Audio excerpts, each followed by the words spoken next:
So, what's up mga tropa? Andito tayo ngayon para mag-vlog.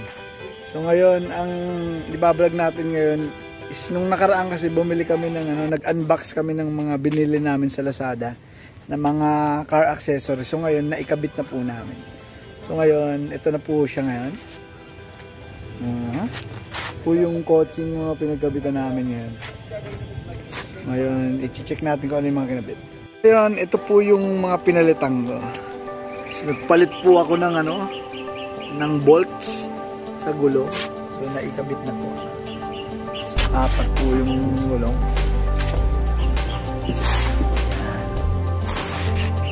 Tapos, ano pa ba yung kinabit ko? Bumili rin ako ng tow hook at kinabit ko sa likod. Ayan, yan yung tow hook. Salamat Lazada sa pag-deliver. Then, ito sa loob, nagpalit din kami. So, ngayon, buksan natin yan. Ito yung mga pinalitan po namin sa loob. So, itong pad, yung sa may seat belt, nagpalit kami ng pad. Then, naglagay din kami sa handle, sa manibela. Ito, medyo hindi ko nagustuhan yung quality.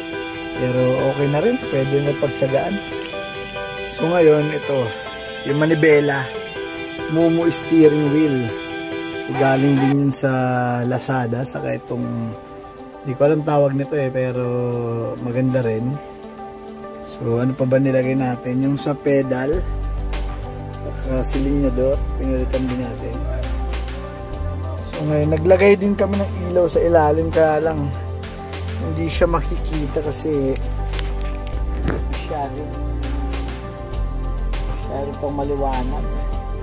May LED lights yan sa ilalim, sa banda sa ilalim. So, meron din po sa likod. So ano pa bang nabili natin? Ayan, so yun po yung mga naibili namin sa Lazada. Thank you. So yan na po yung loob niya ngayon. Dati boring lang siya, ngayon may mga dekorasyon na. So yan. Yan po yung mga nabili namin. Meron pa po ako sa unahan, pero hindi ka pa nakakabit. So yan lang po. Yan lang po yung mga nakakabit namin. So marami pa po tayong order. At dun po natin yan sa second vlog natin. So yun lang po mga tropa.